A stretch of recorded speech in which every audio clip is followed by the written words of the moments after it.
Isang malakas na kalabog ang gumising sa diwa ni Amara. Bumagsak ang mamahaling maleta sa maputik na lupa sa labas ng gate. Nabuksan ito at isinabog ang iilang damit niya at ng kanyang anak. Kasabay nito ang matalim na boses ni Doña Eleanor Montenegro, ang kanyang biyenan. Lumayas ka, layas, at dalhin mo ang walang kwenta mong anak. Mga palamunin. Akala mo siguro ay mauubod mo ang yaman ng mga Montenegro, di ba? Isang hamak na pulubi na nagpapanggap na prinsesa. Nanginginig ang buong katawan ni Amara, hindi dahil sa lamig ng bumubuhos na ulan, kundi dahil sa sakit na dulot ng bawat salitang tumatagos sa kanyang puso. Mahigpit niyang niyakap ang kanyang 3 taong gulang na anak, si Junior, na umiiyak na sa takot at pagkalito. Mama, uwi na tayo. Hikbi ng bata. Paano niya sasabihin sa anak na wala na silang babalikang tahanan? Binaling ni Amara ang kanyang mga mata sa lalaking nakatayo sa ilalim ng maliwanag na ilaw ng mansyon sa likod ng kanyang ina. Si Marco, ang kanyang asawa. Nakatayo lang ito roon, nakayuko. Hindi magawang salubungin ang kanyang tingin. Perpekto pa rin ang ayos nito sa mamahaling damit, tuyo at komportable, habang sila ng anak niya ay basang-basa na sa ulan. Marco, halos pabulong na tawag ni Amara. Puno ng pagsusumamo ang kanyang boses. Marco, parang awa mo na, ang anak natin. Ngunit nanatiling tikom ang bibig ni Marco. Ang tanging ginawa nito ay dahan-dahang umiling. Isang kilos na bumasag sa huling piraso ng pag-asa sa puso ni Amara. Pagkatapos ay tumalikod ito at pumasok sa loob ng bahay, kasunod ng ina niya. Isang matunog na klang ang narinig nang isara ang naglalakihang bakal na gate sa harap nila. Iyon na yon. Tapos na. Napaluhod si Amara sa basang kalsada, hindi na alintana ang putik. Ang bigat sa kanyang dibdib ay parang gusto siyang durugin. Wala siyang pera, wala siyang trabaho, wala siyang pamilyang matatakbuhan. Itinakwil siya ng sarili niyang mga kamag-anak nang piliin niyang pakasalan si Marco. At ngayon, ang lalaking pinaglaanan niya ng lahat ay tinalikuran na rin siya. Mama, giniginaw po ako, sabi ni Junior. Isiniksik ang maliit na mukha sa kanyang leeg. Doon lang natauhan si Amara. Kailangan niyang maging matatag para sa anak niya. Dahan-dahan siyang tumayo. Pinulot ang iilang damit na hindi pa gaanong nababasa at binuhat ng maayos ang kanyang anak. Nagsimula siyang maglakad palayo sa mansyon, walang tiyak na patutunguhan, habang ang mga luha niya ay humahalo sa walang tigil na buhos ng ulan. Ang bawat hakbang ay parang 1 milya ang layo. Ang bawat patak ng ulan ay parang karayom na tumutusok sa kanyang balat. Ang bawat pag-ihip ng malamig na hangin ay tila bumubulong na wala na siyang halaga. Nang bigla, sa gitna ng kanyang paghihinagpis, isang pamilyar na tunog ang pumunit sa katahimikan ng gabi. Nagriring ang kanyang luma at basag na cellphone sa loob ng kanyang bulsa. Sino naman ang tatawag sa kanya sa ganitong oras? Nanginginig ang mga kamay na kinuha niya ito. Isang hindi rehistradong numero ang nasa screen.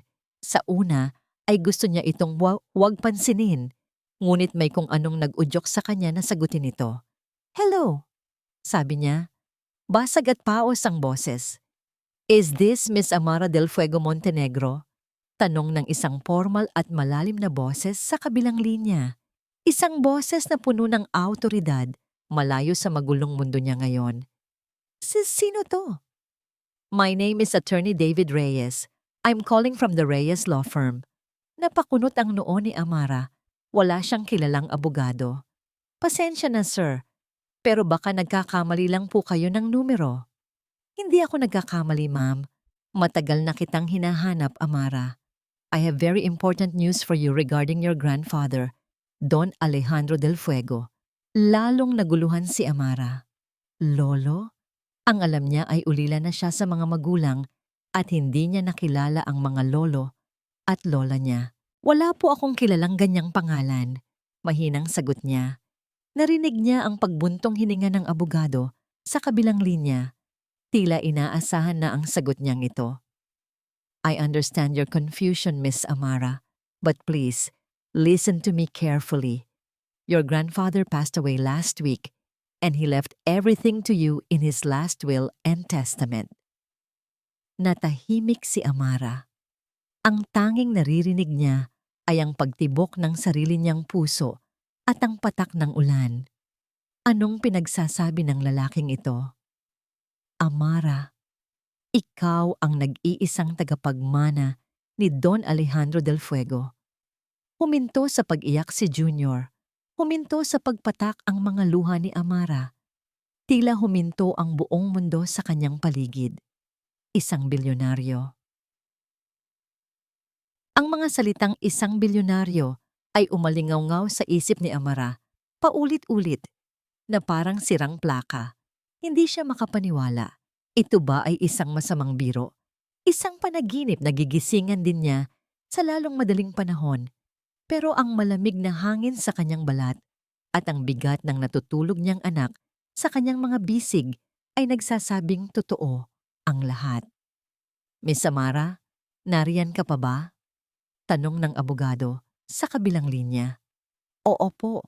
Halos hindi marinig na sagot ni Amara. Pero paano? Bakit? Mahabang kwento at hindi ito ang tamang lugar para pag-usapan. Nasaan ka ngayon? Kailangan kita at ang anak mo na mailagay sa isang ligtas na lugar. Sa tulong ng mga direksyon ni Amara, isang itim at eleganteng kotse ang dumating para sunduin sila. Wala pang kalahating oras ang nakalipas.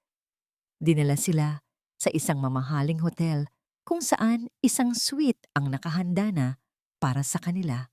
Sa unang pagkakataon, sa loob ng ilang oras, nakaramdam si Amara ng init at seguridad. Kinabukasan, sa opisina ng Reyes Law Firm, personal niyang nakilala si Attorney David, isang matikas at kagalang-galang na lalaki na nasa edad 50. Ang kanyang opisina ay maluwag at napapalibutan ng mga libro. Isang malaking kaibahan sa magulo at masakit na mundong iniwan niya kagabi. Maupo ka, Amara. Magalang na sabi ni Attorney David. Sa ibabaw ng makintab na lamesang gawa sa mahogany ay nakalatag ang mga dokumento. Maraming dokumento. Nakaramdam ng kaba si Amara. Ito ang kopya ng last will and testament ng iyong lolo, si Don Alejandro del Fuego.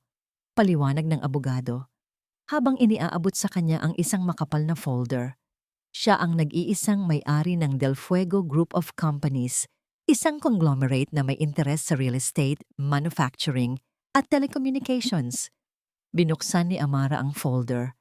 Ang mga numero na nakasulat doon ay may napakaraming zero na hindi niya kayang bilangin.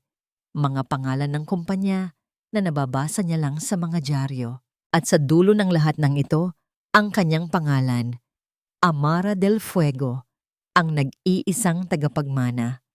Pero bakit ako? Hindi ko man lang siya nakilala. Iniwan ka ng iyong ina, noong sanggol ka pa lamang upang sumama sa ama mo, labag sa kagustuhan ni Don Alejandro. Simula noon, sinubukan kanyang hanapin, ngunit itinago ka ng pamilya ng iyong ama. Kamakailan lang niya nalaman ang iyong kinaroroonan. Ang huling habilin niya sa akin ay siguraduhin na mapupunta sa iyo ang lahat ng kanyang pinaghirapan. Isang butil ng luha ang pumatak mula sa mata ni Amara, ngunit hindi ito luha ng kalungkutan. Ito ay luha ng pasasalamat para sa isang lolo na hindi man niya nakapiling ay minahal pa rin siya. Nang gabing iyon, sa kanyang hotel suite, tumayo si Amara sa harap ng isang malaking salamin. Ang nakita niya ay isang babaeng may pagod na mukha, namumugtong mga mata at buhok na nagulo na ng ulan at hangin. Isang babaeng talunan, isang biktima. Naramdaman niya ang galit na unti-unting umakyat mula sa kanyang sikmura. Galit para sa mga Montenegro. Galit para sa sarili niya dahil hinayaan niyang tapak-tapakan siya ng ganoon katagal. Hindi na muli. May nakita siyang gunting sa ibabaw ng mesa. Kinuha niya ito. Walang pag-aalinlangan, dinampot niya ang isang makapal na hibla ng kanyang mahabang buhok at ginupit ito. Sunod-sunod, patuloy lang siya sa paggupit hanggang sa bumagsak na sa sahig ang lahat ng alaala ng kahinaan. Ang natira ay isang bagong gupit hanggang panga na nagbigay diin sa kanyang mga mata at nagpalabas ng tapang sa kanyang muka na hindi niya alam na taglay niya pala. Sa sumunod na mga linggo, sumailalim si Amara sa isang matinding pagbabago. Ginamit niya ang yaman ng kanyang lolo hindi lang para sa mga mamahaling damit at alahas. Nag-aral siya. Araw-araw, kasama si Atrimong David at isang grupo ng mga business consultants, nilunod niya ang sarili sa pag-aaral kung paano patakbuhin ang isang dambuhalang kumpanya. Nagbasa siya ng mga financial reports. Pinag-aralan niya ang stock market. Nag-ensayo siyang magsalita ng may awtoridad. Binago niya ang kanyang lakad, ang kanyang tindig. Ang dating malumanay na si Amara ay unti-unting naglalaho. Ang pumapalit ay isang babaeng matalas ang isip, matigas ang paninindigan, at may apoy sa mga mata. Isang apoy na nag-aalab dahil sa pagnanasang makamit ang hustisya. Isang gabi, tumayo siya sa harap ng isang malaking whiteboard sa kanyang study room. Sa gitna nito, nakasulat sa makapal at pulang letra ang dalawang salita, Montenegro Corp. Tinitigan niya ito. Bawat letra ay nagpapaalala sa kanya ng pag-iyak ng kanyang anak, ng pagtalikod ni Marco, ng bawat masasakit na salita ni Doña Eleanor. Ngayon, hindi na siya ang babaeng yon na lumuhod sa putikan. Siya na ngayon ang bagyo. Kinuha niya ang kanyang cellphone at tinawagan si Attorney David. Ang boses na lumabas sa kanyang bibig ay bago. Kalmado, kontrolado, at puno ng bakal na determinasyon. Attorney, simula niya. Simulan na natin. Bilhin mo ang lahat ng shares ng Montenegro Corp na kaya mong bilhin. Ilang linggo na ang nakalipas mula noong gabing umalis si Amara. Ngunit para kay Marco, ang bigat ng bawat araw ay pareho pa rin. Ang mansyon ng mga Montenegro na dati puno ng tawanan ng kanyang anak at ng malambing na presensya ni Amara, ngayon ay malawak, malamig, at nakakabinging tahimik. Ang katahimikan ay pinakamatindi tuwing umagahan. Nakatayo sa tabi ng hapagkainan ang mga katulong, ngunit walang nagsasalita. Ang tanging maririnig ay ang mahinang tunog ng mga kubyertos na tumatama sa mamahaling plato. Sa kabisera ng mesa, nakaupo ang kanyang ina, si Doña Eleanor. Perpekto sa kanyang postura, ang mukha ay kasing tigas ng marmol. Marco, basag ng Doña sa katahimikan, hindi man lang nag-abalang tumingin sa anak. Kinausap ko na si Tita Concha mo. Ang anak niyang si Isabela ay kararating lang galing Europa. She is a perfect match for you. Maganda, matalino, at mula sa pamilyang kasing level natin. Napahigpit ang hawak ni Marco sa kanyang tinidor. Ito na naman sila. Para sa kanyang ina, si Amara ay isang pagkakamali na kailangan lang burahin at palitan. Mama, hindi pa po ako handa. Handa? Putol ni Doña Eleanor. Sa wakas ay itinoon sa kanya ang matalas na tingin. Wala kang dapat paghandaan. Ang kailangan mo lang gawin ay sundin ang sinasabi ko. Itinakda ko na ang hapunan para sa inyo sa Sabado. Hindi na sumagot si Marco. Ano pa nga ba ang sasabihin niya? Kailan ba siya nagkaroon ng boses sa bahay na ito? Tumango na lamang siya, isang kilos na kinamumuhian niya sa kanyang sarili. Pagkatapos ng umagahang iyon na parang lason, umakyat si Marco sa ikalawang palapag. Dinala siya ng kanyang mga paa sa isang pinto na ilang linggo na niyang iniiwasan. Dahan-dahan niya itong binuksan. Ang kwarto ni Junior. Nananatili itong eksakto kung paano ito iniwan. Ang mga laruang kotse ay nakahanay pa rin sa sahig. Ang kumot na may larawan ng mga dinosaur ay maayos na nakatupi sa kama. Ang hangin sa loob ay tila hindi gumagalaw, mabigat sa alaala. Lumapit siya sa isang maliit na estante at kinuha ang paboritong laruan ni Junior, isang maliit na pulang race car. Naalala niya ang araw na ibinigay niya iyon sa anak. Ang tawa ni Junior, Ang yakap nito sa kanyang binti, ang masayang nangiti ni Amara habang pinapanood sila. Isang matinding kirot ang gumuhit sa kanyang dibdib. Isinara niya ang kanyang mga mata. Kasalanan niya ang lahat ng ito. Isang salita lang sana mula sa kanya, isang pagtutol, isang pagtayo para sa kanyang mag-ina. Pero wala siyang ginawa. Pinili niya ang yaman. Pinili niya ang takot. Ilang oras ang lumipas at isang apurahang tawag mula sa opisina ang pumutol sa kanyang pag-iisip. Sir Marco, kailangan po kayo sa boardroom. Emergency meeting. Pagdating niya sa Montenegro Corp, ang tensyon ay halos pwedeng hiwain ng kutsilyo. Ang mga board members ay nagkakagulo. Ang kani-kanilang mga mukha ay puno ng pag-aalala. Anong nangyayari? Tanong niya sa CFO ng kumpanya. Someone is buying up our shares at an alarming rate. Sagot ng lalaki. Pawis na pawis. A hostile takeover. Hindi natin alam kung sino, pero napakalaki ng pondo niya. In just a few weeks, they've become a major stockholder. Pumasok si Doña Eleanor sa silid. Ang mukha niya ay madilim sa galit. Sino ang naglakas loob na kalabanin ng mga Montenegro? Sigaw niya, walang makasagot. Ang lahat ay abala sa pagtingin sa kani-kanilang mga cellphone at tablet. Pinapanood ang pagbagsak ng kanilang mundo sa real time. Naging isang silid ng purong gulat at takot ang boardroom. At sa gitna ng kaguluhang iyon, dahan-dahang bumukas ang malaking pinto ng boardroom. Tumahimik ang lahat. Lahat ng mga mata ay napako sa taong pumasok. Isang babae, nakasuot ng isang itim na power suit na perpektong bumagay sa kanyang katawan.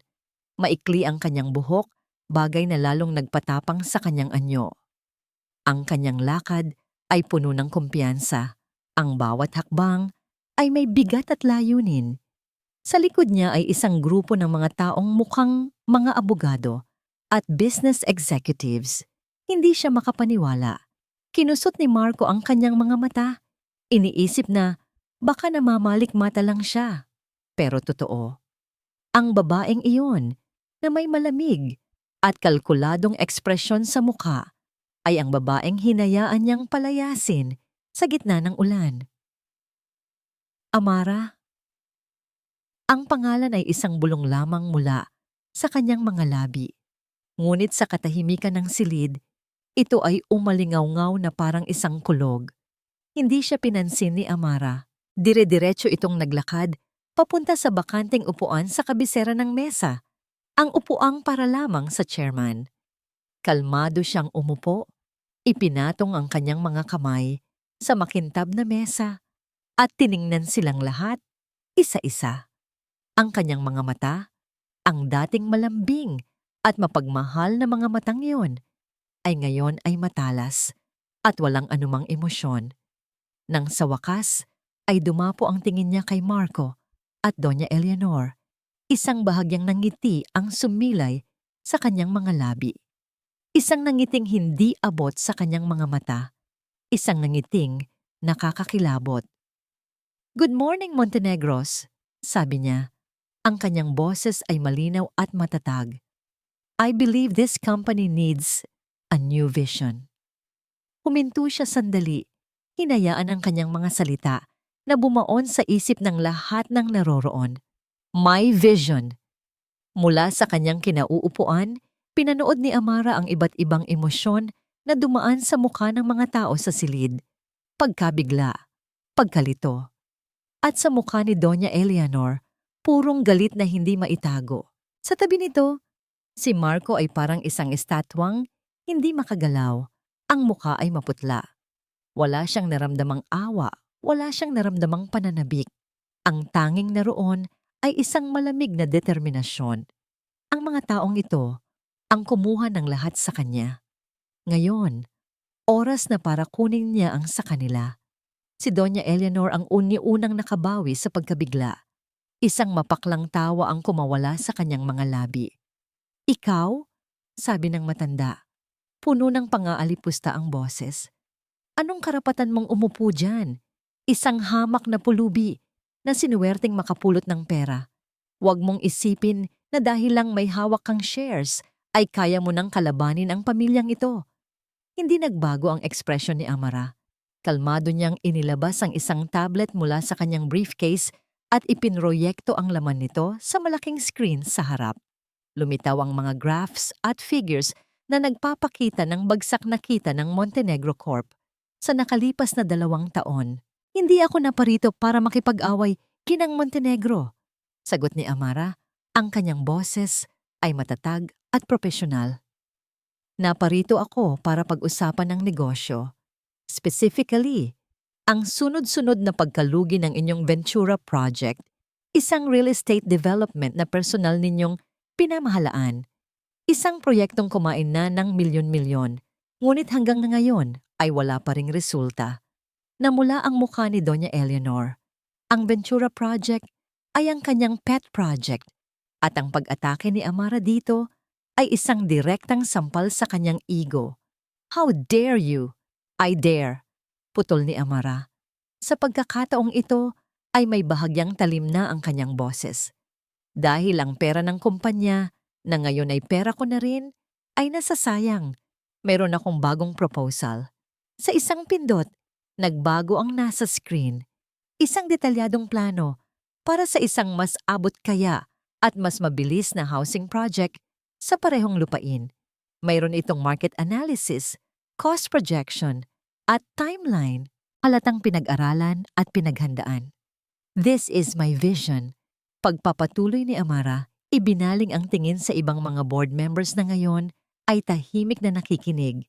Isang proyektong hindi lang kikita, kundi magbibigay din ng benepisyo sa mas nakararami.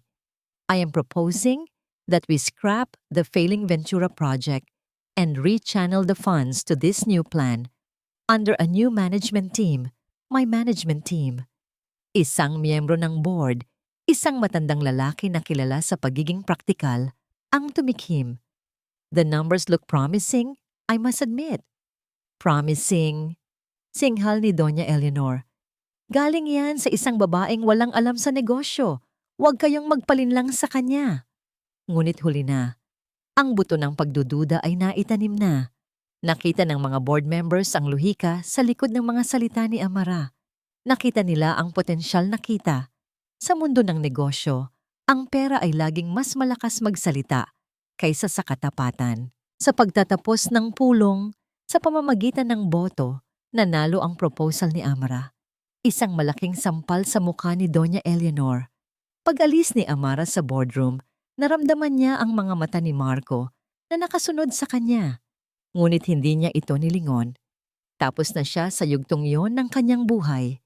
Samantala, sa loob ng kanyang pribadong opisina, nanginginig sa galit si Doña Eleanor. Ibinato niya ang lahat ng gamit na mahawakan niya sa kanyang mesa. Hayop ang babaeng yon! Hayop! Sigaw niya sa kawalan. Kinuha niya ang kanyang telepono at tinawagan ang kanyang pinagkakatiwalaang tauhan, isang lalaking sanay sa maruruming trabaho. Nardo, sabi niya, ang boses ay malamig at puno ng panganib. Gusto kong alamin mo ang lahat tungkol kay Amara, ang nakaraan niya, ang mga kaibigan niya, bawat sikreto. Hanapin ninyo ang lahat ng baho ng babaeng yan. Gagamitin natin ang lahat para durugin siya. Sa kabilang dako ng syudad, sa bago niyang opisina na may tanawin ng buong lungsod, nakaramdam si Amara ng panandaliang tagumpay. Ngunit alam niyang simula pa lang ito ng laban.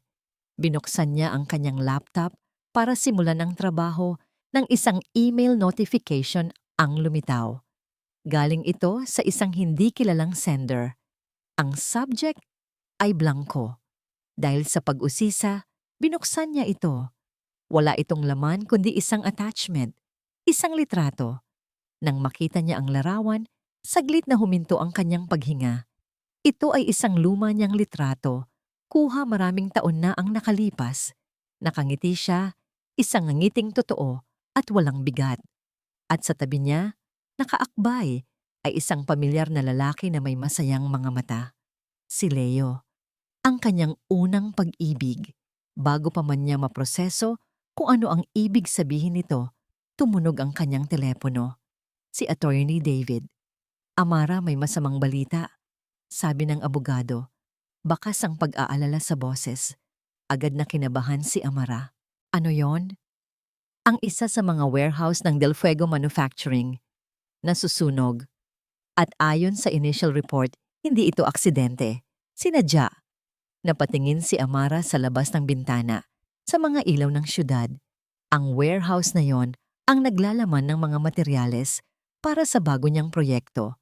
Ang proyektong inagaw niya mula sa mga Montenegro kanina lang. Nagsara ang kanyang mga palad hanggang sa maging kamao. Napakabilis nilang gumanti. Ang nangiti ng tagumpay sa kanyang muka ay napalitan ng isang malamig at mapanganib na galit. Okay, sabi niya sa telepono. Ang kanyang boses ay kalmado na nakakatakot. I-double ang security sa lahat ng properties. At attorney, gusto kong simulan mo na ang phase 2. Digmaan ang gusto nila, digmaan ang ibibigay niya. Ang bagong Amara ay isang multo na bumabagabag sa isip ni Marco araw at gabi. Ang kanyang lakas, ang kanyang talino, ang lamig sa kanyang mga mata. Lahat ay isang paalala ng babaeng winasak niya at ng kapangyarihang hindi niya sukat akalain na taglay nito. Isang hapon, hindi na niya natiis. Kailangan niya itong makausap. Hindi bilang isang board member, kundi bilang ang lalaking minsan ay naging asawa niya. Inabangan niya ito sa basement parking ng gusali, sa tabi ng bago nitong mamahaling kotse.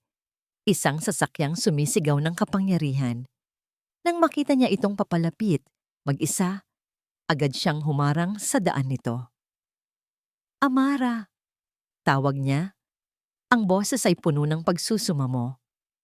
Mag-usap tayo. Parang awa mo na. Huminto si Amara.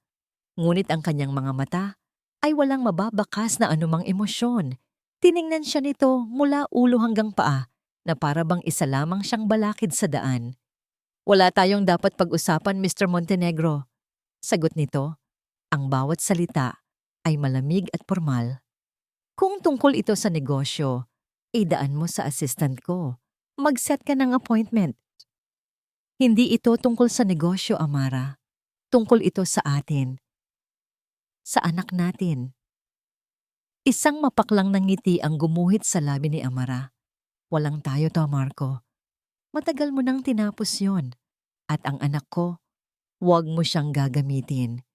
You lost the right to call him your son nung gabing tinalikuran mo kami. Bawat salita ay parang suntok sa kanyang sikmura. Walang galit, walang sigaw. Mas masakit ang kalmadong pagbigkas nito ng katotohanan. Lumakad ito palibot sa kanya na para bang hindi siya umiiral, sumakay sa kotse nito at pinaharurot paalis. Naiwan si Marco na nakatayo roon. Pakiramdam niya ay mas hamak pa siya sa alikabok na naiwan ng mga gulong ng sasakyan. Habang nagmamaneho pa uwi, gulong-gulo ang isip niya. Ang pagbabalik ni Amara ay parang pagbubukas ng isang lumang libro na puno ng mga lihim. At sa pagbubukas nito, isang partikular na alaala, ang pilit na bumabalik sa kanya. Ang araw na namatay si Leo. Naaalala pa niya ang balita. Isang malagim na car accident. Si Leo, ang dating nobyo ni Amara bago sila nagkakilala, ay patay na. Nalungkot si Amara noon at inalo niya ito, pasimpleng nagagalak sa kanyang puso dahil wala na siyang karibal. Ngunit may isang eksena mula sa araw na yon na hindi niya malimutan. Nakita niya ang kanyang ina, si Doña Eleanor, sa loob ng library. May kausap sa telepono. Akala nito ay walang nakakarinig. Ang boses nito ay mahina, ngunit madiin. Ang eksaktong mga salita ay malabo na, ngunit ang tono, isang malamig na utos, ay malinaw pa rin sa kanyang isip. May binanggit itong, siguraduhin mong malinis. Noon, hindi niya ito pinansin, ngunit ngayon, sa pagbabalik ni Amara at sa hayagang galit ng kanyang ina, ang alaalang yon ay nagkaroon ng bagong, mas madilim na kahulugan. Pagdating niya sa mansyon, Naabutan niyang papalabas ng library ang tauhan ng kanyang ina, si Nardo. Nagkasalubong ang kanilang mga mata at mabilis na nag-iwas ng tingin si Nardo. Tila may itinatago. Dahil sa kuryosidad, lumapit si Marco sa bahagyang nakabukas na pinto ng library. Narinig niya ang boses ng kanyang ina. Kausap ang isang tao sa telepono. Anong ibig mong sabihin na may mga butas ang police report? Tanong ni Doña Eleanor, bakas ang inis sa boses. Akala ko ba ayos na ang lahat? Isang aksidente, tapos ang kwento. Anong witness ang sinasabi nila na biglang nawala? Napatigil si Marco. Ang kanyang puso ay nagsimulang kumabog ng mabilis. Anong aksidente? Anong witness? Wala akong pakialam. Pagpapatuloy ng kanyang ina. Ayusin mo yan. Huwag na huwag mong hahayaang may lumabas na kahit ano tungkol sa nangyari noon. Lalo na ngayon na bumalik na ang babaeng yon. Ang mga salita ay tumama kay Marco na parang kidlat. Ang nangyari noon, ang babaeng bumalik, si Amara. Ang aksidente ni Leo. Biglang bumukas ang pinto at nagulat si Doña Eleanor nang makita si Marco na nakatayo roon. Ang muka ay puno ng pagdududa. Kanina ka pa dyan, mataray na tanong ng ina. Narinig ko ang lahat, ma. Sabi ni Marco, nanginginig ang boses. Ano ang tungkol sa aksidente ni Leo? Sismis lang yon. Huwag mong intindihin. Mabilis na sagot ni Doña Eleanor bago siya lampasan at mabilis na umakyat sa hagdan. Ngunit hindi na naniniwala si Marco. Ang takot sa mga mata ng kanyang ina ay isang pag-amin. Nang gabing iyon, hindi siya mapakali. Alam niyang may itinatago ang ina niya sa loob ng library. Ito ang sentro ng kapangyarihan nito, ang kuta nito. Hinintay niyang tumahimik ang buong bahay bago siya dahan-dahang pumasok sa madilim na silid. Hindi niya alam kung ano ang hinahanap niya. Isang dokumento? Isang journal? Naghalongkat siya sa mga drawer, sa likod ng mga libro, at sa ilalim ng isang nakatagong panel sa sahig. Sa ilalim ng mesa ng kanyang ina, nakakita siya ng isang maliit at lumang kahon na gawa sa kahoy. Nanginginig ang mga kamay na binuksan niya ito. Ang nasa loob ay hindi mga dokumento. Isang lumang modelo ng cellphone ang naroon. At sa ilalim nito, isang litrato. Isang litrato ni Leo, nakangiti. Ngunit ang litrato ay punit sa gitna. Hawak ang 2 piraso ng larawan, biglang naintindihan ni Marco. Hindi ito basta-basta pagtatago ng ebidensya. Ang pagpunit sa litrato ay personal. Ito ay gawa ng galit, ng pagkamuhi. At sa sandaling iyon, isang nakakatakot na katotohanan ang nagsimulang mabuo sa kanyang isipan. Ang pagkamatay ni Leo ay hindi isang aksidente. At ang kanyang ina ang may kinalaman dito. Ang sunog sa warehouse ay isang deklarasyon ng giyera. Para kay Amara, hindi na ito tungkol sa pagkuha ng kumpanya. Naging personal na ito. Ang pagpapadala ng luma nilang litrato ni Leo ay isang patunay, isang maruming taktika para guluhin ang isip niya. Pero sa halip na manghina, lalo lang tumibay ang kanyang determinasyon. Nag-hire siya ng pinakamagagaling na investigador para alamin ang sanhi ng sunog. Hindi nagtagal, lumabas ang resulta. Arson. Sinadya.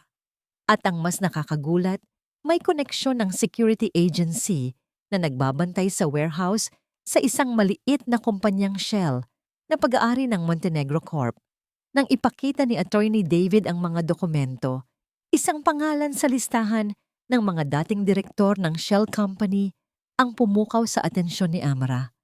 Isang pangalan mula sa nakaraan, Leo.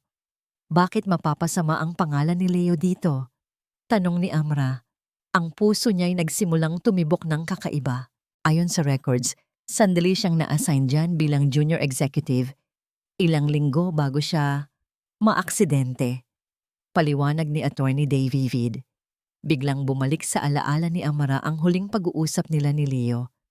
1 linggo bago ito mamatay. Nasa isang coffee shop sila. Nakakunot ang noo ni Leo habang may tinitingnang mga papeles. Ano yan? Tanong ni Amara. Ngumiti ilang ito. Wala to. Isang malaking isda lang na sinusubukan kong hulihin sa Montenegro Corp. Kapag nakuha ko to, Ara, ito na ang magiging simula ng lahat para sa atin. Hindi na niya nalaman kung ano ang malaking isda na yon. Hanggang ngayon, ang Shell Company, ang sunog, ang pangalan ni Leo, lahat ay magkakakonekta. Naintindihan niya na ang ginagawa ni Doña Eleanor ay hindi lang paghihiganti. Ito ay pagtatakip ng isang lumang krimen. Naalala niya ang isa pang detalye mula sa nakaraan. Isang matandang reporter na sumubok mag-imbestiga sa aksidente ni Leo noon. Si Mr. De Castro. Bigla itong natanggal sa trabaho at nawala sa sirkulasyon matapos maglabas ng ilang artikulo na nagdududa sa opisyal na police report. Gamit ang kanyang bagong yaman at impluensya, hindi naging mahirap hanapin si Mr. De Castro. Nakita nila ito sa isang maliit na probinsya na mumuhay ng simple, malayo sa gulo ng syudad.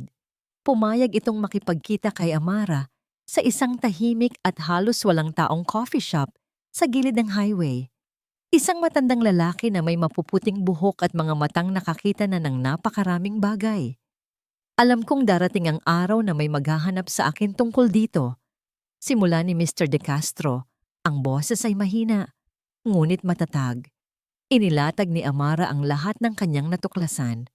Ang sunog, ang Shell Company, ang hinala niya. Tumango ang matandang reporter. Tama ang hinala mo, Hija. Pero mas malalim at mas madilim pa dyan ang totoo. May kinuha si Mr. De Castro mula sa kanyang lumang leather bag. Isang maliit na cassette tape recorder. Pinilit nila akong patahimikin. Tinakot nila ang pamilya ko, kaya itinago ko ang lahat ng ito. Sabi niya, si Leo. Bago siya mamatay, nakipagkita siya sa akin. Alam niyang delikado ang ginagawa niya. Ibinigay niya sa akin ang kopya ng mga dokumento at nag-iwan siya ng mensahe.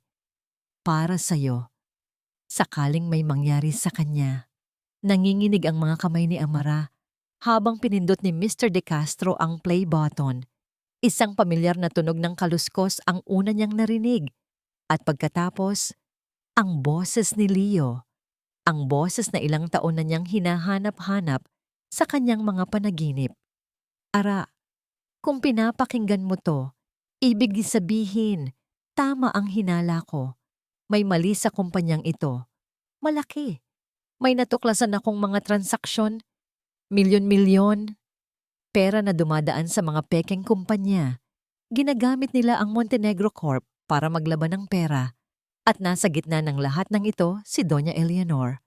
Napahawak si Amara sa kanyang bibig. Ang hangin ay tila nawala sa kanyang mga baga. Sinubukan kong kausapin Sinubukan kong magtiwala. Pero nagkamali ako. Delikado na ang sitwasyon, Ara. May mga dokumento akong itinago. Nasa isang USB. Isiniksik ko sa ilalim ng upuan ng kotse ko. Hanapin mo yon. Ipaalam mo sa lahat. Para sa akin. Mahal na mahal kita, Ara. Palagi. Tumigil ang recording. Ang katahimikan sa loob ng coffee shop ay nakakabingi. Ang tanging naririnig ni Amara ay ang sarili niyang humihikbi. Ang pagkamatay ni Leo ay hindi aksidente. Pinatay siya. Pinatay siya ni Doña Eleanor. May isa pa. Sabi ni Mr. De Castro, ang mukha niya'y puno ng awa. Hinawakan nito ang kamay ni Amara. Bago matapos ang aming pag-uusap, may sinabi pa si Leo. Ang taong sinubukan niyang kausapin. Ang taong pinagkatiwalaan niya na akala niya ay tutulong sa kanya. Tumingin si Amara sa matanda. Ang mga mata niya'y puno ng luha at pagkalito. Sino? Hindi lang si Doña Eleanor ang may kinalaman dito, Hija. Masyado siyang matalino para kumilos mag-isa. May kasabwat siya. Naghihintay si Amara, ang kanyang puso ay halos sumabog na sa kaba. May kasabwat siya sa loob ng pamilya. Huminto sandali si Mr. De Castro, tila nag-aalangang sabihin ang mga susunod na salita. Isang tao na pinagkatiwalaan mo. Isang tao na pinagkatiwalaan mo. Ang mga salitang yon ni Mr. De Castro ay parang lason na gumapang sa buong sistema ni Amara. Habang nagmamaneho pabalik sa syudad, iisang tao lang ang paulit-ulit na pumapasok sa isip niya. Isang tao sa loob ng pamilya. Isang tao na naging parte ng buhay niya. Isang tao na pinagkatiwalaan ni Leo. Marco. Posible ba? Ang Marco na duwag? Oo. Ang Marco na sunod-sunuran sa ina? O pero ang Marco na kasabwat sa isang krimen? Sa pagpatay? Isang bahagi ng puso niya ang tumatangging maniwala. Ang bahaging minsan ay umibig sa lalaking yon. Ngunit ang bagong Amara, ang Amara na hinubog ng sakit at paghihiganti, ay hindi na kayang magtiwala. Kailangan niya ng pruweba. Kailangan niyang malaman ang katotohanan, gaano man ito kasakit. Kaya gumawa siya ng isang mapanganib na plano. Isang pain. Kinabukasan, nag-set siya ng isang lihim na pagkikita kay Marco sa isang rooftop restaurant na hindi gaanong matao. Sinadya niyang piliin ang lugar na yon. Doon sila unang nag-date. Dumating si Marco. Ang muka ay puno ng pag-asa at pagkalito. Amara, salamat at pumayag ka, sabi nito. Pinanatili ni Amara ang kanyang malamig na ekspresyon, ngunit sa loob niya, bawat hibla ng kanyang pagkatao ay alerto. Inilapag niya sa mesa ang isang folder na naglalaman ng mga pekeng dokumento, mga papeles na mukhang kapani-paniwala pero walang tunay na bigat. Marco, kailangan ko ng tulong mo. Simula ni Amara. Hinayaan ang isang bahagyang panginginig sa kanyang boses para magmukhang totoo. May natuklasan ako tungkol sa pagkamatay ni Leo. May kinalaman ng nanay mo at natatakot ako para sa sarili ko. Para sa anak natin. Nakita niya ang gulat sa mga mata ni Marco. Anong ibig mong sabihin? Ang sunog sa warehouse ko. Hindi iyon aksidente. Isang babala yon. At may nakuha akong mga ebidensya, sabi niya. Tinuturo ang folder. Pero hindi ko kayang labanan ng nanay mo ng mag-isa. Masyado siyang makapangyarihan. Ikaw lang. Ikaw lang ang makakatulong sa akin. Tulungan mo akong ilabas ang katotohanan. Tiningnan ni Marco ang folder. Pagkatapos ay tumingin ito sa kanya. Nakita ni Amara ang isang matinding labanan sa loob ng mga mata nito.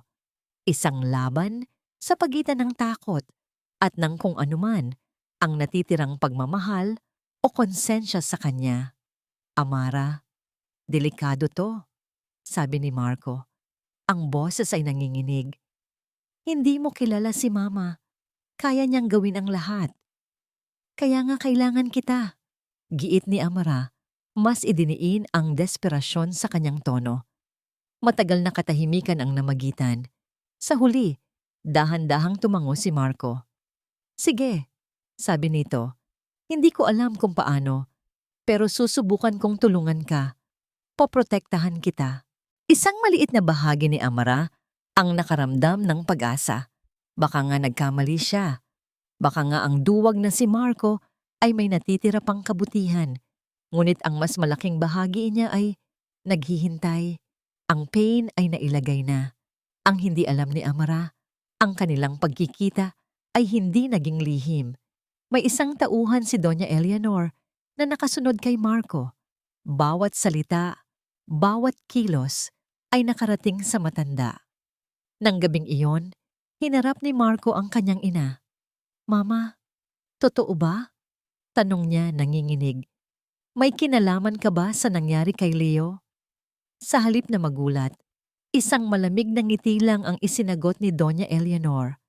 Marco anak, sabi nito, hinahaplos ang kanyang pisngi.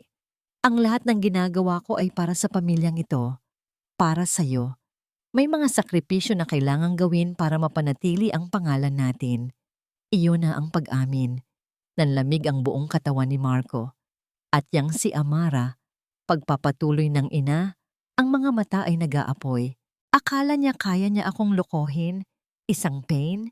Huwag kang mag-alala, anak. Ako na ang bahala sa kanya.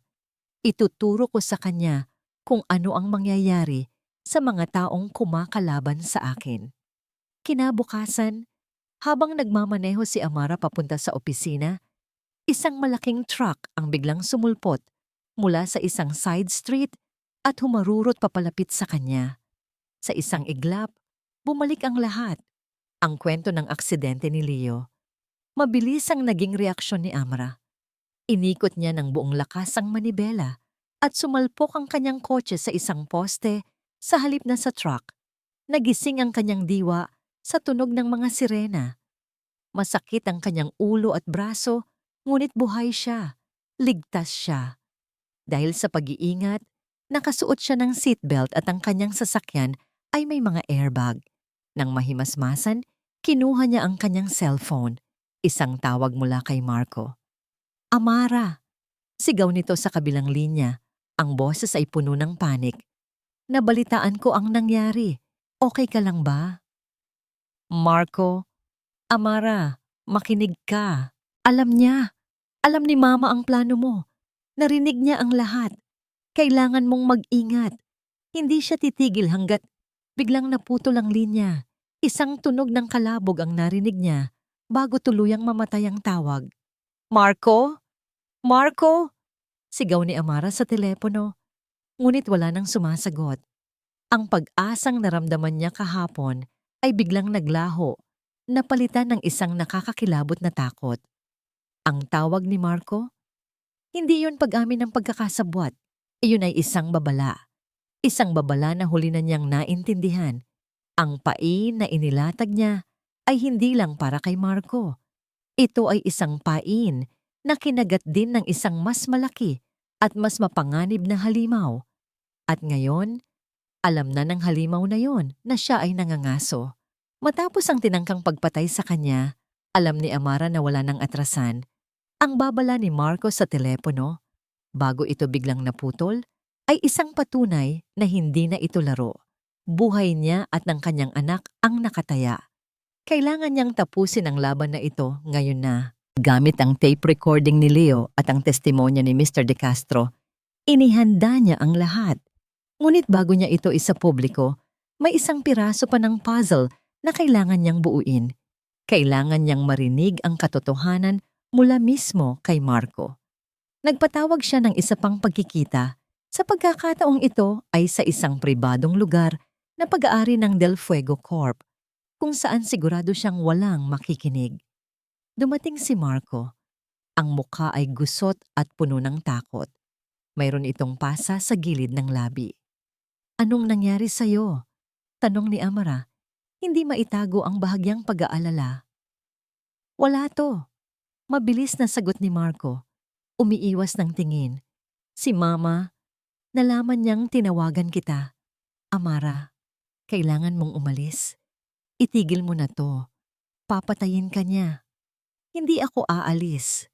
Matigas na sabi ni Amara.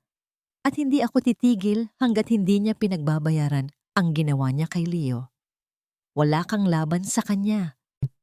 Mayroon, sabi ni Amara, at sa pagkakataong ito, inilabas niya ang tunay na ebidensya, ang tape recorder. Pinindot niya ang play. Ang boses ni Leo ay muling pumuno sa silid. Malinaw at matatag, naglalahad ng krimen ni Doña Eleanor. Habang tumutugtog ang tape, pinanood ni Amara ang mukha ni Marco. Nakita niya itong namutla. Ang mga mata nito ay nanlalaki sa gulat at takot. At nang matapos ang recording, bumagsak ito sa kanyang mga tuhod. Pipatawad. Hikbi nito. Patawad, Amara. Hindi ako ang dapat mong hingan ng tawad. Malamig na sagot ni Amara. Sabihin mo sa akin ang lahat, Marco. Lahat-lahat.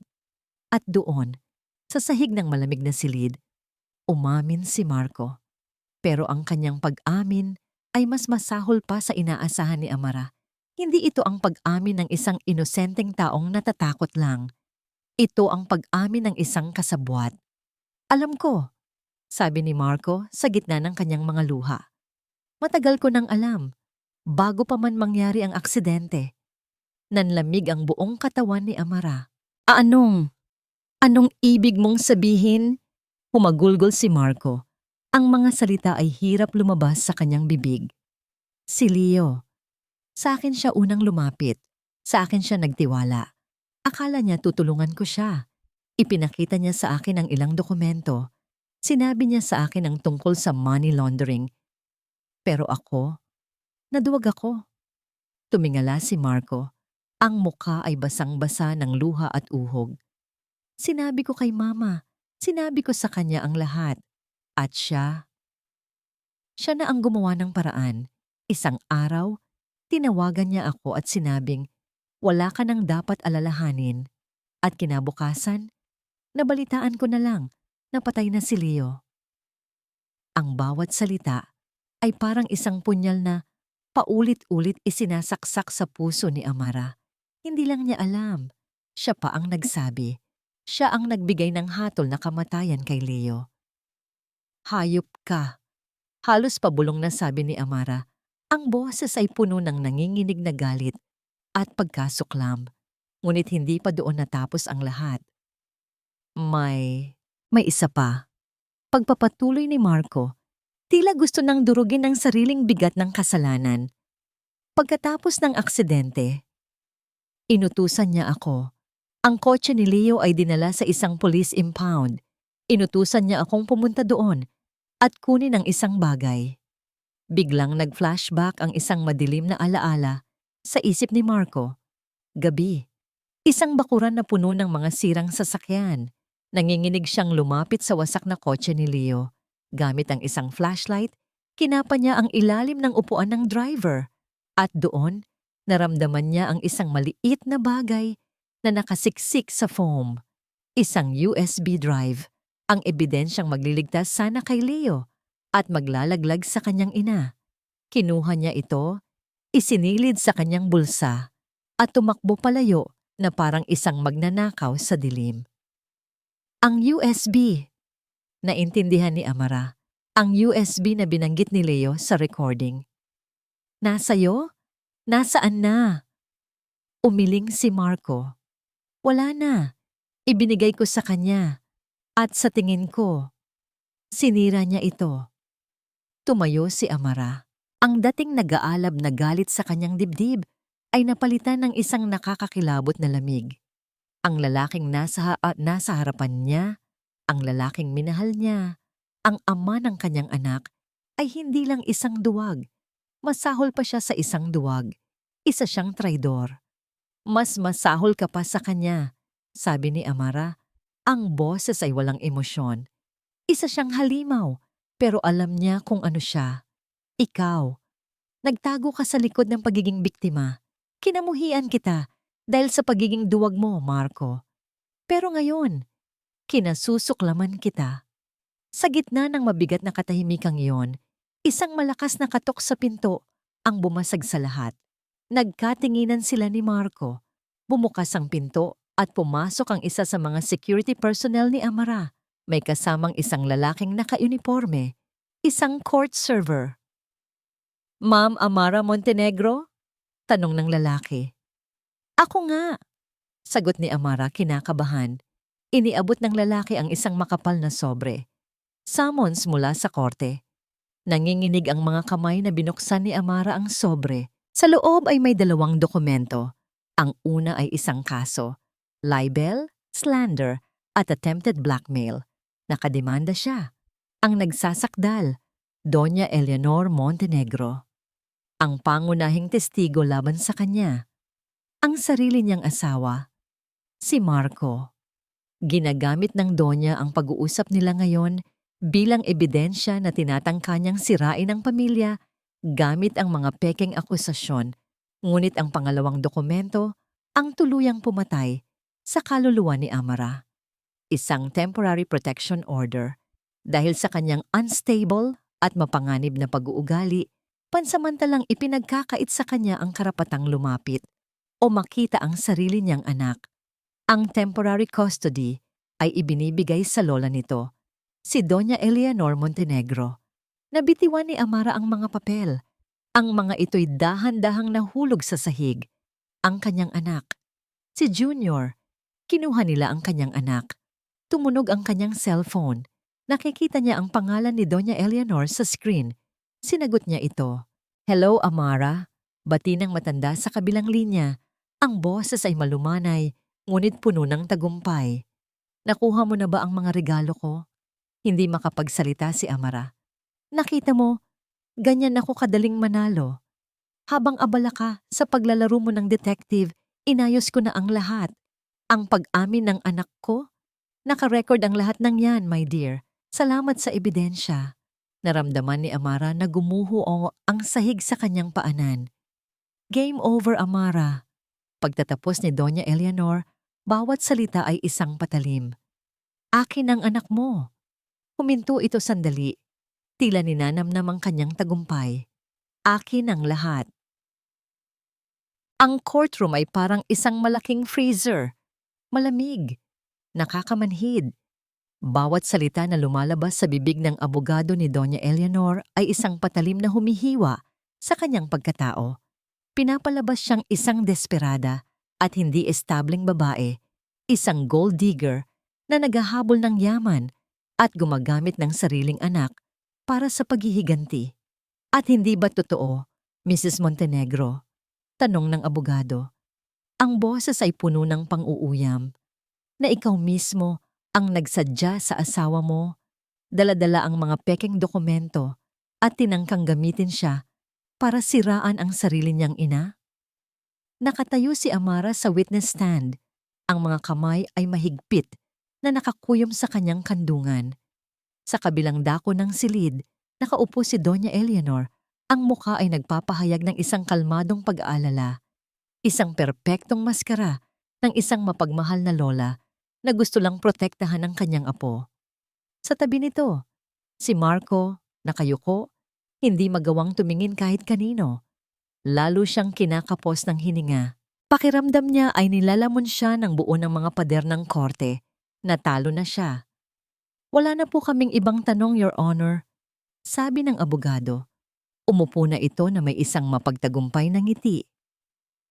Attorney David, tawag ni Amara sa kanyang abogado. Halos pabulong. Gawin mo na. Tumango si Attorney David at tumayo. Your Honor, we would like to call our next witness to the stand, Mr. Alberto de Castro. Pumasok ang matandang reporter. Ang pagdating niya ay nagdulot ng kaunting bulungan sa silid. Sa ilalim ng pagtatanong ni Attorney David, isinalaysay ni Mr. De Castro ang lahat. Ang paglapit ni Leo, ang takot nito, at ang tape recording na iniwan nito. We would like to present this recording as evidence, sabi ni Attorney David. Pinayagan ng hukom, ang boses ni Leo, na puno ng buhay at takot, ay umalingaw-ngaw sa loob ng tahimik na courtroom. Narinig ng lahat ang tungkol sa money laundering, ang panganib, ang pagmamahal nito para kay Amara. Ngunit ang abogado ni Doña Eleanor ay mabilis na tumayo. Objection, Your Honor. Hearsay. Isang recording na walang pruweba kung kailan o paano kinuha. Madaling manipulahin ang mga ganitong bagay sa panahon ngayon. This proves nothing. Nagkatinginan ang mga miyembro ng korte. Tama ang abogado. Ang recording ay isang malakas na salita laban sa salita. At sa laban na ito, ang salita ng isang patay ay walang laban sa kapangyarihan ng isang buhay na Montenegro. Nakita ni Amara ang pag-iling ng hukom. Nakita niya ang pagkawala ng pag-asa sa mukha ni Atty. David. Iyon na. Ang huli niyang alas at natalo pa rin siya. Napatingin siya kay Junior, nakarga ng isang yaya sa panig ni Doña Eleanor. Ang kanyang anak, ang kanyang buhay, mawawala na sa kanya. Nakatungo si Marco, ngunit ang bawat salita ay tumatagos sa kanyang pandinig. Ang boses ni Leo, ang boses na narinig niya noong araw na yon, puno ng tiwala sa kanya. Ang boses na siya mismo ang naghatid sa kamatayan. Pagkatapos ay narinig niya ang boses ng abogado ng kanyang ina. Sinisira ang alaala ni Leo, ginagawang kasinungalingan ang katotohanan. at nakita niya si Amara sa witness stand.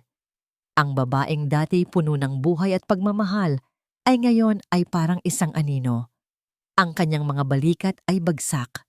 Ang kanyang mga mata ay walang kislap. Natalo na siya at kasalanan niya ang lahat. Kinasusuklaman kita. Ang mga salita ni Amara ay bumalik sa kanya, mas malakas at mas masakit kaysa dati. Napatingin siya sa kanyang ina. Nakangiti ito, isang maliit, halos hindi mahahalata, ngunit puno ng tagumpay ng ngiti.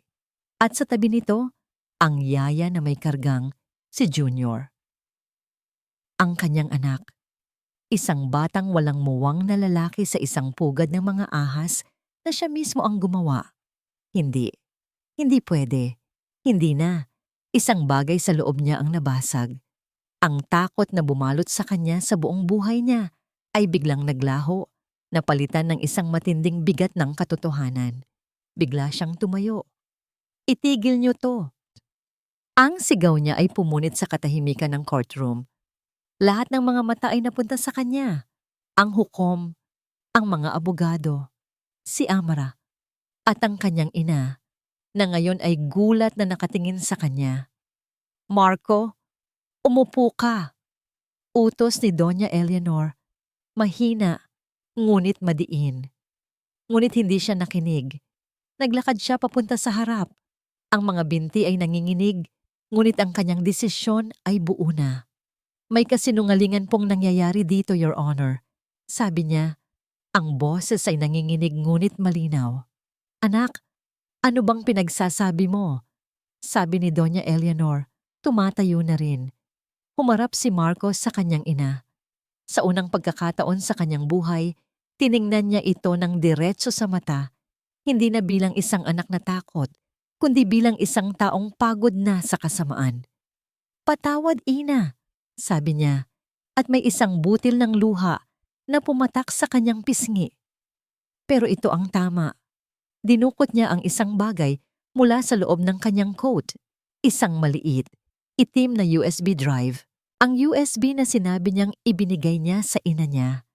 Ang USB na itinago niya sa loob ng maraming taon. Ang kanyang sumpa at ang tanging pag-asa niya para sa katubusan.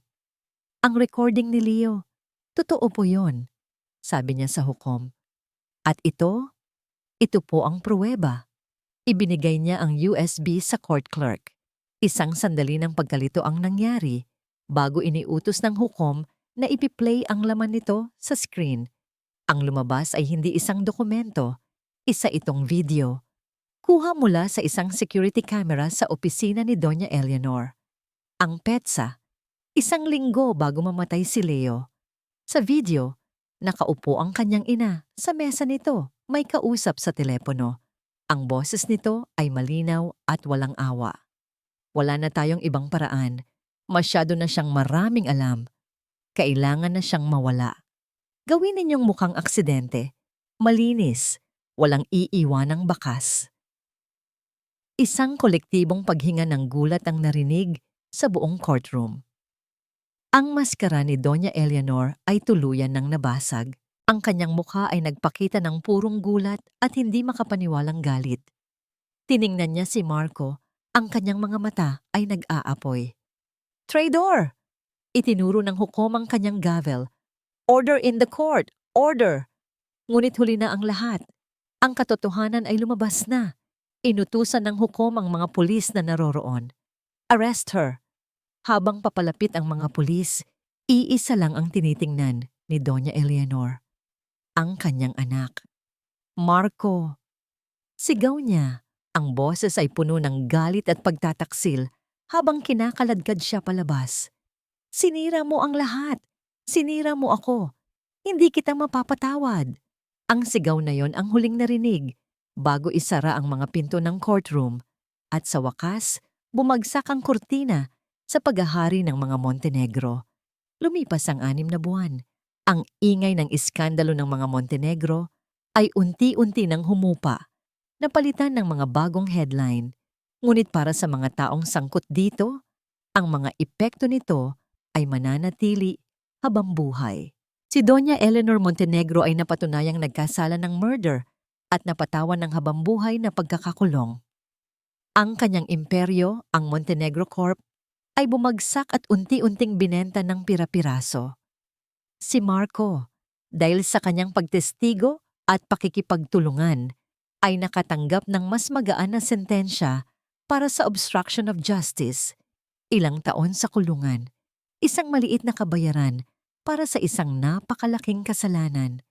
Si Amara naman, ang babaeng nagsimula ng lahat, ang siyang nagwagi. Nasa kanya na ang lahat ng kapangyarihan. Siya ang CEO ng Del Fuego Group at hawak niya ang natitirang mahalagang assets ng Montenegro Corp. Manalo siya. Ngunit bakit pakiramdam niya ay walang nagbago? Isang araw, dinalaw niya si Marcos sa kulungan. Ito ang una at huling beses na gagawin niya iyon. Nakaupo sila sa magkabilang panig ng isang makapal na salamin, nag-uusap sa pamamagitan ng isang telepono. Mas payat na ngayon si Marco na wala na ang dating yabang sa kanyang tindig. Ngunit meron ng isang kakaibang kapayapaan sa kanyang mga mata. Salamat sa pagdalaw simula nito. Tumangulang si Amara. Hindi niya alam kung ano ang sasabihin. Si Junior, kamusta na siya? Tanong ni Marco. Mabuti siya, sagot ni Amara. Masaya siya. Nag-aaral na siyang magbike. Isang malungkot na ngiti ang sumilay sa labi ni Marco. Sabihin mo sa kanya, balang araw, babawi ako sa kanya.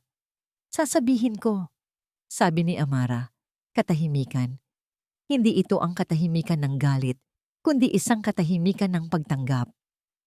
Amara, sabi ni Marco, inilapit ang bibig sa telepono. Alam kong hinding-hindi magiging sapat. Pero, patawad. Patawad sa lahat. Tiningnan ni Amara ang lalaki sa kabilang panig ng salamin. Ang lalaking minsan niyang minahal ng buong puso at kinamuhian ng buong kaluluwa. Ngayon, wala na siyang maramdamang pagmamahal. Wala na rin siyang maramdamang galit. Ang naroon na lang ay isang malalim na awa at isang uri ng pagtatapos. Pinapatawad na kita, Marco, sabi niya. At sa pagsabi niya noon, naramdaman niya ang paggaan ng isang malaking bato mula sa kanyang dibdib.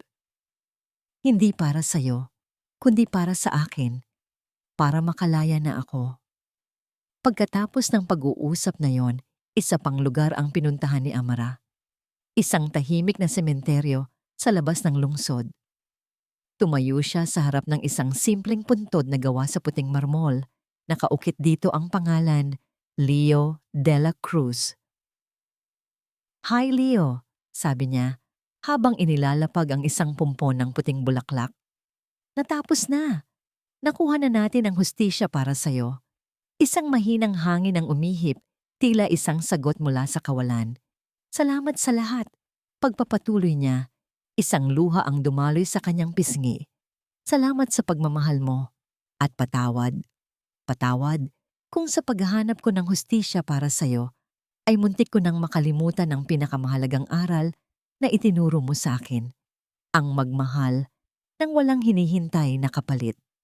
Sa sumunod na mga linggo, gumawa si Amara ng mga desisyon na ikinagulat ng buong business community.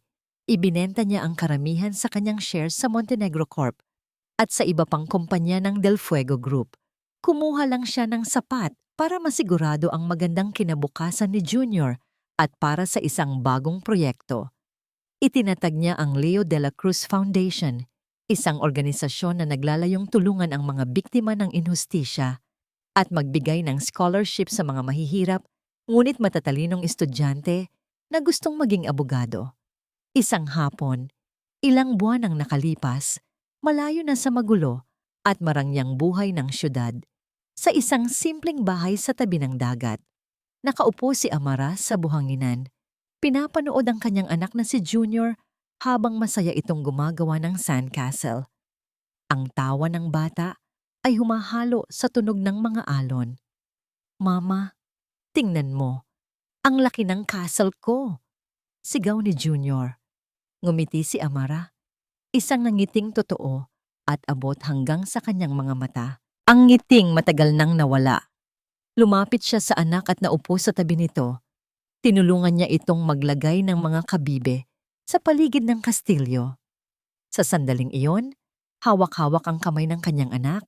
Habang papalubog ang araw sa karagatan, naramdaman niya ang isang uri ng kayamanan na hindi kayang bilhin ng kahit anong pera o kapangyarihan. Nahanap na niya ang kapayapaan, hindi sa yaman o sa paghihiganti, natagpuan ang tunay na lakas, sabi ng isang tinig sa kanyang isipan, kundi sa kapayapaang yakapin ng bukas kasama ng pinakamahalaga sa buhay mo.